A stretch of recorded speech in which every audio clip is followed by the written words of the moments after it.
Class 9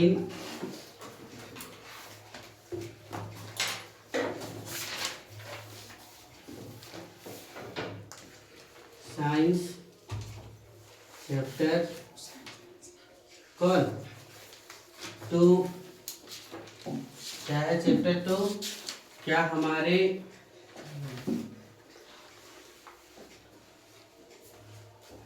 आसपास के पदार्थ शुद्ध हैं? क्या हमारे आसपास के पदार्थ शुद्ध हैं? उसके टॉपिक्स में हम लोग बहुत सी जान चुके थे। आज हम लोग को जानना है असंतृप्त विलयन।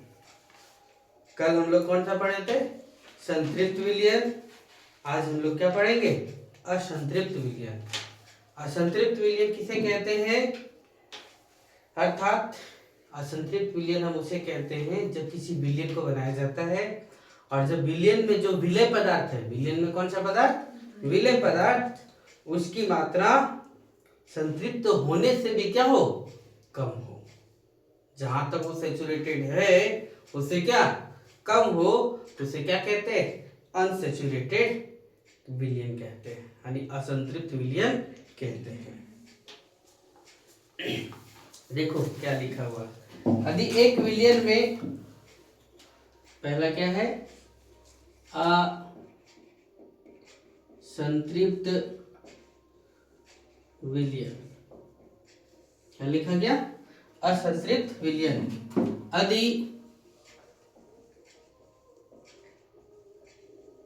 यदि एक विलयन में, यदि क्या लिखा गया? एक विलयन में विलय पदार्थ में विलय पदार्थ की मात्रा, क्या लिखे? विलय पदार्थ की मात्रा संतृप्तता से क्या हो? कम हो। संतृप्तता से क्या हो? कम हो, तो इसे क्या कहते हैं? असंतृप्त विलयन कहते हैं। तो उसे क्या कहते हैं? असंतृप्त विलयन कहते हैं। या दूसरा परिभाषा लिखेंगे, या यदि विलयन में, यदि विलयन में विलय पदार्थ की सांद्रता, विलयन में क्या?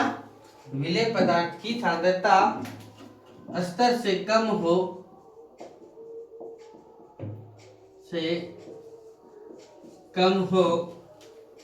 तो उसे क्या कहते हैं? असंतृप्त विलयन कहते हैं। उसे क्या कहते हैं? असंतृप्त विलयन कहते हैं।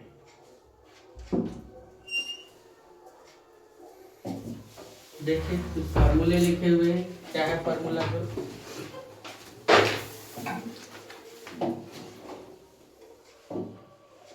विलायक की मात्रा, क्या लिख रहे हैं? विलायक की मात्रा। मात्रा मतलब क्या? द्रव्यमान या आयतन। द्रव्यमान या क्या? आयतन में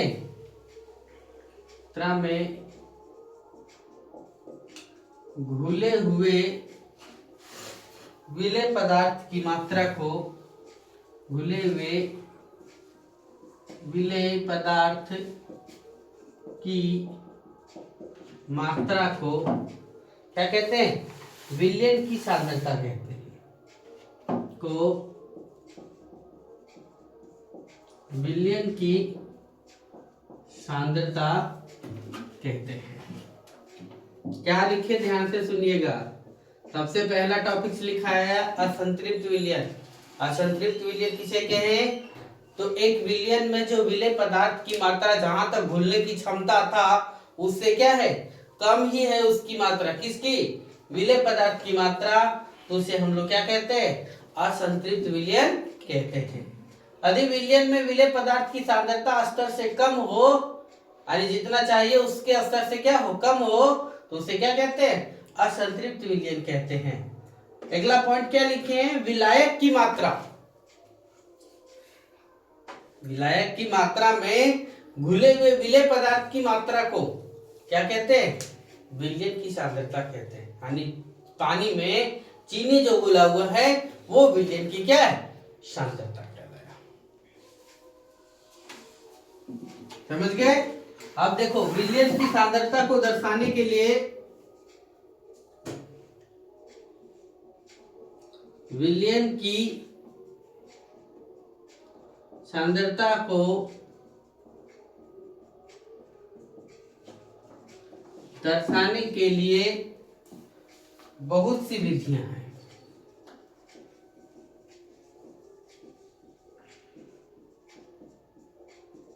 है ना। पहला विधि क्या दिया हुआ देखो, द्रव्यमान ऑब्लिक विलयन के द्रव्यमान प्रतिशत बराबर फॉर्मूला क्या बताए थे, देखो द्रव्यमान का प्रतिशत या विलयन के द्रव्यमान का प्रतिशत निकालना हो तो हम लोग क्या करेंगे, विलेय पदार्थ की मात्रा, यहाँ क्या लिखेंगे, विलेय पदार्थ की मात्रा बटे विलयन की मात्रा गुने कितना, 100। ठीक है। दूसरा फॉर्मूला में लिखेंगे द्रव्यमान ऑब्लिक विलयन के आयतन प्रतिशत जब निकालेंगे, विलयन के क्या, आयतन प्रतिशत। यहाँ द्रव्यमान प्रतिशत निकला, यहाँ क्या निकला, आयतन प्रतिशत, है ना। तो क्या लिखेंगे, विलेय पदार्थ के आयतन, विलेय पदार्थ की द्रव्यमान बटे यहाँ क्या, विलयन का आयतन गुने कितना, 100। समझ गए। अब हम लोग यहाँ तीसरा जब निकालेंगे क्या, विलयन का आयतन ऑब्लिक आयतन प्रतिशत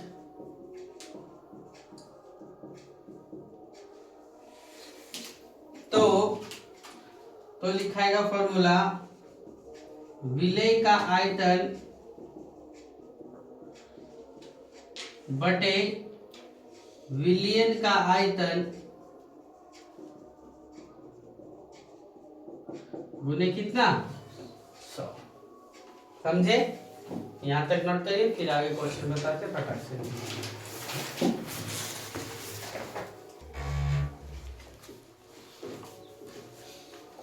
देखो क्वेश्चन क्या लिखा है, सब एग्जाम्पल लिखा है, देख लो पहले। एक विलयन है, एक विलयन में 320 ग्राम विलायक जल है, यानी जो जल है वो उसकी क्षमता कितना है, 320 ग्राम है, और जो इसमें जो नमक घोला हुआ है वो कितना, 40 ग्राम है। तो पूछा आपसे कि विलयन की सांद्रता ज्ञात करिए। तो हल में लिखेंगे, और हल लिखने के बाद हम लोग क्या करेंगे, विलायक कितना दिया हुआ है, 320 ग्राम, विलेय कितना दिया हुआ है, 40। विलेय कितना, 40 ग्राम दिया हुआ है, विलेय कितना, 40 ग्राम दिया हुआ है। तो विलयन बराबर क्या होता है, विलयन बराबर विलायक प्लस क्या, विलेय होता है। यानी विलायक कितना, 320 प्लस ये कितना, 40, कितना हो गया, 360 ग्राम। कितना हो गया, 360 ग्राम। अब देखो, अभी यहाँ पर फार्मूला लिखा हुआ है, इसीलिए हम इसको मिटाए नहीं।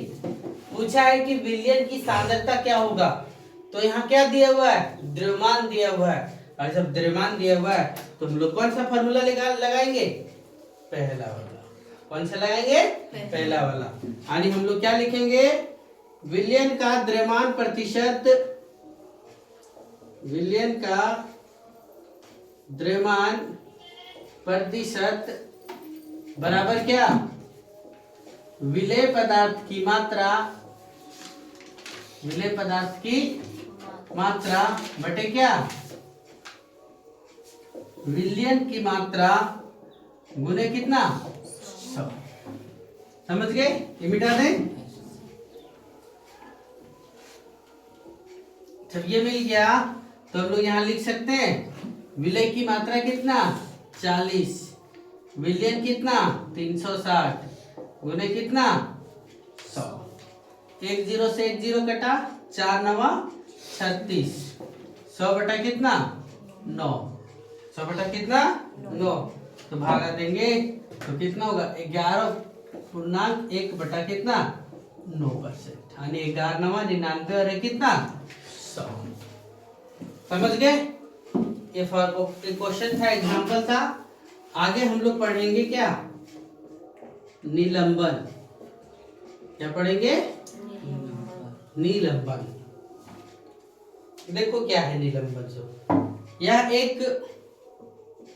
यह क्या है, विषमांगी मिश्रण है। समांगी मिश्रण और विषमांगी में अंतर समझ में आता है ना। यह क्या है, एक विषमांगी मिश्रण है। विषमांगी मतलब क्या, इसके कण दिख जाएंगे, छान सकते हैं अलग प्रकार से। यह एक विषमांगी मिश्रण है जिसके कण नहीं घुलते हैं। जिसके कण क्या होते हैं, नहीं घुलते। जिसके कण क्या होते हैं, नहीं घुलते हैं। इसके कणों को क्या नंगी आंखों से देखा जा सकता है। कौन सा एग्जाम्पल इसका बताएंगे तो क्या, चौक, जो चौक हम लोग लिखते हैं ना उससे, और पानी का घोल बना तो नहीं घुलेगा। इसके कणों को नंगी आंखों से देखा जा सकता है। इसमें विलेय पदार्थ के कण, इसमें विलेय पदार्थ के कण विलयन के चारों ओर, विलयन के चारों ओर क्या होते हैं, फैले होते हैं। विलयन के चारों ओर क्या होते हैं, फैले होते हैं, है ना। उसे हम लोग क्या कहते हैं, निलंबन कहते हैं। उसे क्या कहते हैं, निलंबन कहते हैं। समझे, निलंबन के गुणधर्म को भी लिखा गया।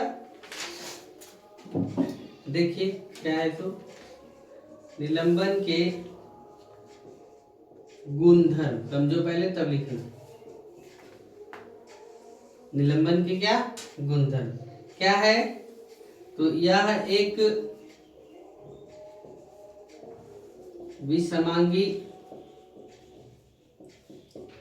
मिश्रण है। ये क्या है, एक विषमांगी मिश्रण है। एक कण, इसके कण क्या हो सकता है, आंखों से देखा जा सकता है। इसके कण क्या होता है, आंखों से देखा जा सकता है। ये निलंबित कण, ये निलंबित कण प्रकाश के किरण को फैला देता है। प्रकाश के किरण को क्या कर देता है, फैला देता है, जिससे इसका मार्ग, जिससे इसका मार्ग क्या हो जाता है, दृष्टिगोचर हो जाता है। क्या हो जाता है इसका मार्ग, दृष्टिगोचर। दृष्टिगोचर मतलब क्या, देखने लायक बन जाता है। और देखो, जब इसके कणों को क्या कर दिया जाए, शांत छोड़ दिया जाए तो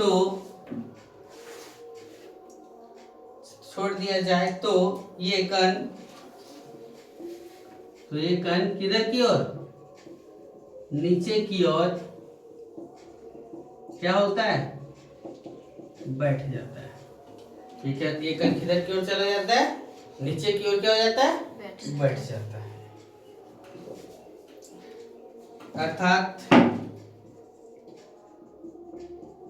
निलंबन क्या है, या अस्थायी है। निलंबन क्या है, या अस्थायी, परमानेंट नहीं है, या अस्थायी है। हम लोग क्या कर सकते हैं, इसे छानन विधि द्वारा क्या किया जा सकता है, इसके